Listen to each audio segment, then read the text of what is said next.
Good morning. Good to see you all here this morning.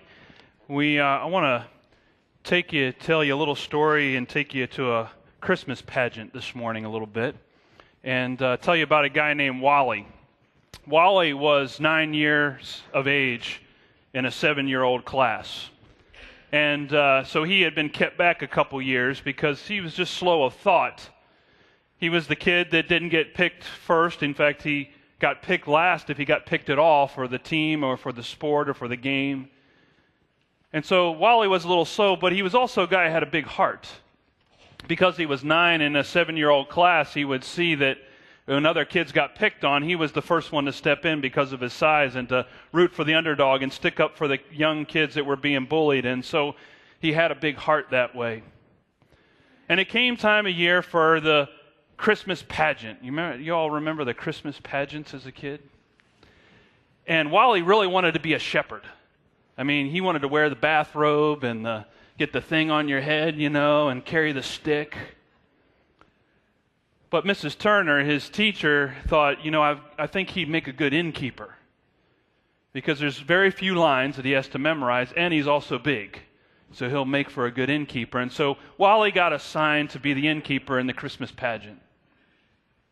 The night of the Christmas pageant came around, and the kids were all gathering, and the production was starting, and Wally was just standing there back off stage, just mesmerized by all that was going on, just enthralled in what was happening.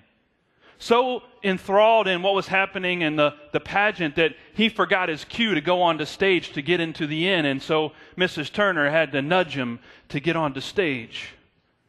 So he got in his place, and sure enough, Mary and Joseph happened to come to the inn and knock on the door and ask for a place to stay, and Wally said, "No room.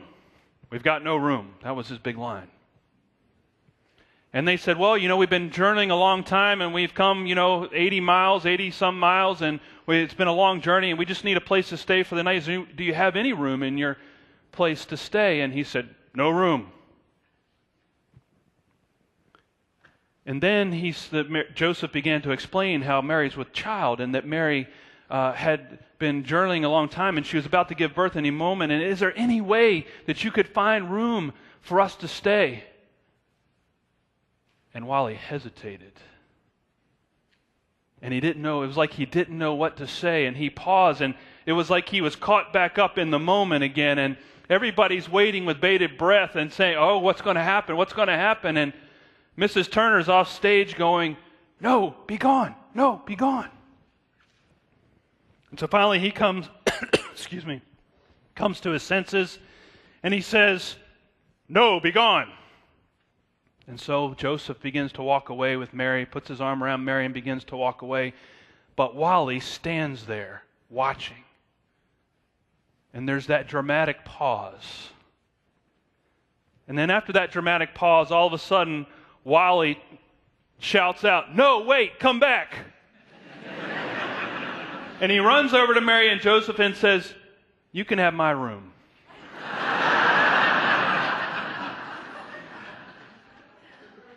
Isn't that what we hope would happen? I mean, what I love about the story is that's what we all hope will happen, but we know the story, and Wally just changed it up on us. We want to be Wally, don't we? But we often find ourselves like the traditional innkeeper saying, "No room. God, I'm not sure I've got room for you in my life." You see, we want to be Wally, but the reality often is that there's not always room for God or for Christ in our lives. Luke, the Gospel of Luke looks at that, and it's really not a big thing in Luke. It's just one phrase, because there was no room for them in the inn. In fact, Luke's not even really concerned with this. Luke, it's almost like a gloss. It's just like a detail in the story. Luke keeps going on in the gospel story about it, and we in our pageants have made a big deal out of this. John actually goes a little bit further for us. The Gospel of John talks about how Christ came into the world, but no one recognized him, no one knew him, and even though he came to us, we didn't accept him into our lives and accept who he was. In fact, the people at that time ended up putting Christ on a cross in the end, that they didn't recognize, they didn't know, and they didn't accept. And again, there's this sense in John that the people that Christ came to didn't make room in their lives, in their way of life for Christ. And so there's these two things the gospel message is giving us, and we've been asking all along in this series, this Advent series, so what is God up to here? What's going on? One of the things I love about this is that God comes to us even if we reject God. That's what I love about it. That God perseveres with us, that God doesn't give up on us, that God continues to come despite the knowledge that some would reject and say to God and say to Christ, we've got no room for you. Despite that, God comes anyway. God perseveres with us. Because God, I don't think God is so concerned with rejection. You and I, we're concerned with rejection, aren't we? I mean, how many people have ever sold something door to door? You know what rejection is like, don't you? How many people remember the first time you asked somebody out on a date and they said, well, I don't like you? You know what rejection is like. Or when you applied to that college of your choice and you got the letter that you weren't accepted, that was rejection. Or not getting picked to be on this team or that team or in this play or that production. You know what it is to be rejected, to not get the shepherd part, like Wally. We all know that, and we all feel that, and we feel insignificant. What it is about, but God's not that way. God doesn't need to feel significant. Does that make sense? God is God. God, that's not even on God's radar. God's so focused on us and wanting to be a part of our lives that God is just making God's self available to us, regardless of whether we reject or accept God. God is interested in us, regardless of whether we're interested in God. And that's the other part of this, is that God comes to us whether we reject God or accept God. Whether or not whatever we choose to do, that doesn't change who God is, and that doesn't change God's desire to be in our lives, to be in our ends, to be in our lives. You know, when Jesus came and he lived on this planet, he told his disciples, he said, when you go into a town, speak peace to that town. Go pronounce the kingdom of God and then say, peace be with you. And if someone returns that and says, peace be with you, and they invite you into their lives, into their homes, into everything that they have, then stay with them, minister with them, proclaim the kingdom, work with them, be with them. And then Jesus said, but if you go into a town and you say, peace be with you, and you pronounce God's peace, and they say, get out, we don't want you, if they reject you, then he says, simply shake the dust off your sandals and go to the next town. Go to the place where you will receive peace, where people are accepting you rather than rejecting you. See, don't be worried, don't be surprised, actually, Jesus is saying, when the world does reject you. But work with those who do accept you. And that tells us something about the character of God, doesn't it? That God works with those of us who accept and make room in our lives for God, for Christ, for the Spirit's work. I want to point out this morning a famous hymn that we often think of as a Christmas carol. It's hymn number 246. It's entitled, Joy to the World. Anybody heard that hymn before? This is actually was not originally written as a Christmas carol or hymn. It was written by Isaac Watts, and he based it on Psalm 98. And if you were to take time to read Psalm 98, you'll see that the psalmist is saying, sing to the God a new song. Celebrate with joy and celebrate with cymbals and different instruments and sing praise. It's a psalm of praise and joy, and it's a new song. And Isaac Watts based his hymn on that psalm, this hymn, Joy to the World. He also wrote it not with Christmas in mind, but with God's second coming, Christ's second coming in mind. He was saying joy will come to the world when the Lord has come the second time. Now, Advent, actually, we celebrate both, the coming, the first coming, and then the anticipation of the second coming of Christ. So Isaac Watts wrote that with this hymn in mind. And it's not a Christmas carol, but we always save it for Christmas somehow. It's interesting also, and maybe the reason is because in the words, actually the music behind the words is arranged from another person's work, from Handel's Messiah. The music is actually an arrangement from the Messiah. And so that's why we love this hymn. How many people love this hymn? I love this hymn, right? Lots of people.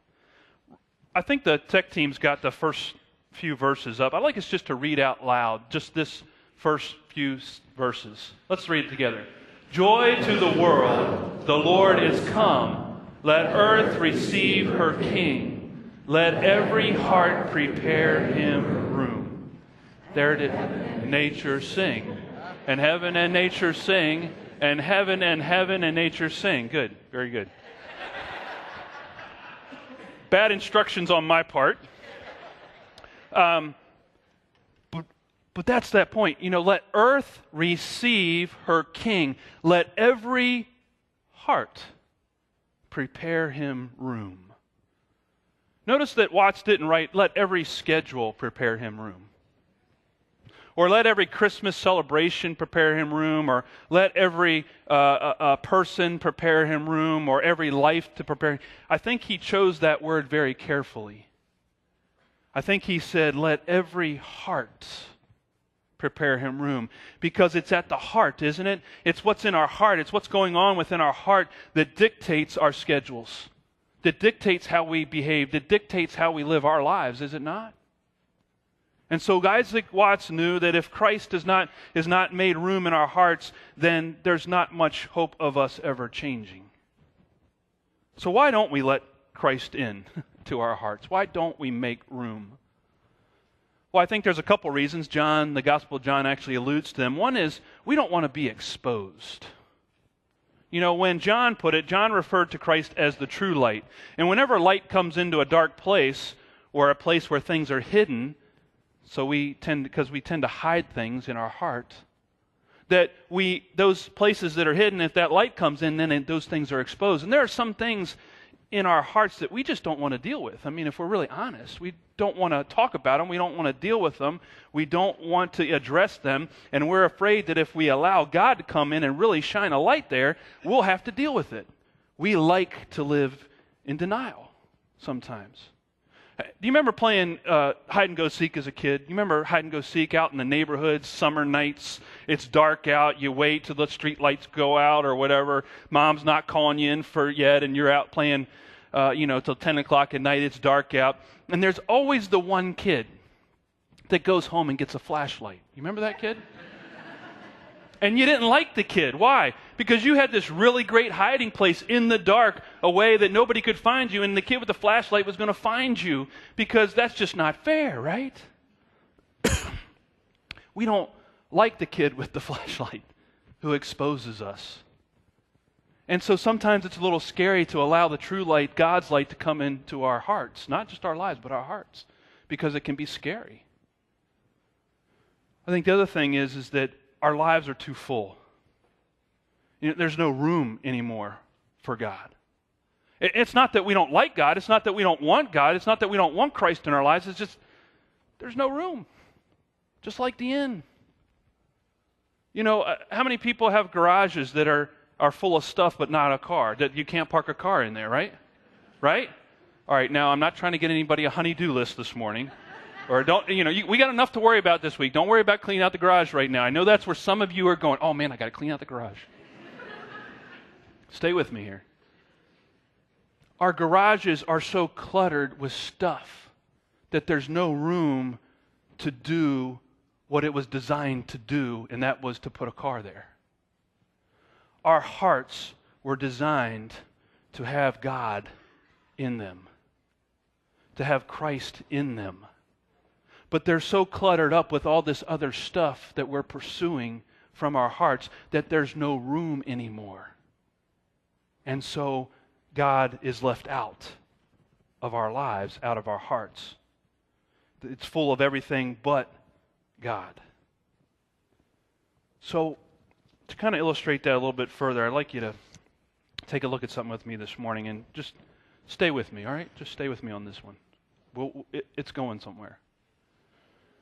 How many people read labels today? Do we have any label readers here today, right? Right. I'm a label reader when I want to be a label reader. If I want to eat it, I don't read the label. If I don't want to eat it or I'm on the edge, I'll read the label to convince myself not to eat it, right? Okay, so let's be honest, okay? That's what's in my heart this morning. But I came across this label. This is an ingredient label for something that's edible.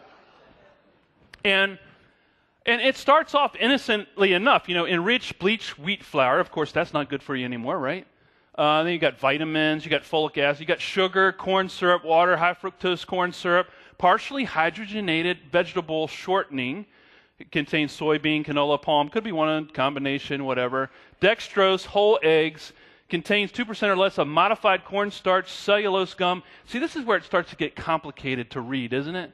Whey leavening, sodium acid pyrophosphate, baking soda, monocalcium phosphate, salt, cornstarch, corn flour, corn dextrins, mono and diglycerides, polysorbate 60. What would life be without polysorbate 60? Soy lecithin, natural and artificial flavors, soy protein isolate, sodium I can't even pronounce that, stearoyl acetylate, sodium and calcium caseinate, calcium sulfate, sorbic acid to retain freshness.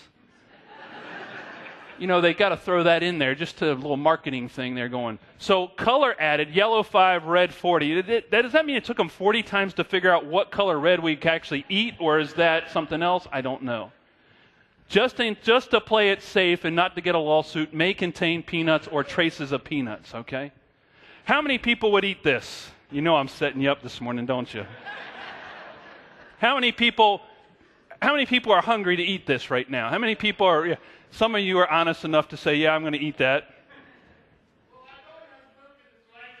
You can't eat it. That's right, Paul. So, yeah, you can't do that. So here's the thing. Let me ask this question. How many people here have ever eaten a Twinkie? Those are the ingredients in a Twinkie. Now, this has nothing to do with the sermon, but I just want to uncover an urban legend and myth this morning. Twinkies will not last through the zombie apocalypse. So I know that some of you are counting on Twinkies at the apocalypse, Actually, there's a 12-day shelf life, and after 25 days, they're not edible anymore. You see the whole eggs part in there? It's just not going to work. So there's an urban legend out there that, Twinkies will be around at the apocalypse. They're not going to last. You don't plan on, take the Twinkies out of the shelter, okay? So I started thinking about this, us label readers. What if we had a label on our hearts? What if there was a label that would show others or ourselves the content of our heart? What would that label look like? What would be in them? So I designed a nutritional fact label for maybe what's in our hearts. Nutritional facts. Amount per heart. Calories, 0. That's a good thing. Worry, 39%. Selfish desire, 23%. Anger, 18%. Fear, 20%. That those are some of the things that we have in our hearts, is it not? And what kind of decisions and what kind of actions and what kind of behaviors happen in our lives, in our schedules, when those things are driving our hearts? Do good things come from that? You see, the message of Christmas, the message of Christ coming into the world, the message of Christ coming into our hearts is that when Christ comes into our lives and into our hearts, there begins to change something in the ingredients of our lives and the ingredients of our hearts. Something begins to change. So I thought, what would that look like? And here's the label, I think, of a Christ-filled heart. Love, 50%. Joy, 20%. Peace, 20%. Hope, 10%. You could change doesn't matter. The numbers don't matter. But what kind of decisions and behaviors and lifestyles come out of a heart that are full with those things? You see? Doesn't it change? Because really it's about what's in our heart. It's about what's in our heart. The reality is, though, right? And you're thinking what I'm thinking. It's a little bit of both, isn't it? It's not all this and nor all this. My question always is, what's the number one ingredient? What would be first on the list? Hopefully, it's Christ. Hopefully, it's God's love that is the number one ingredient in our lives. The only way for that to happen for me, and the only way I've discovered that that happens for me, is when I invite and make room for Christ in my heart. In my heart. Amen.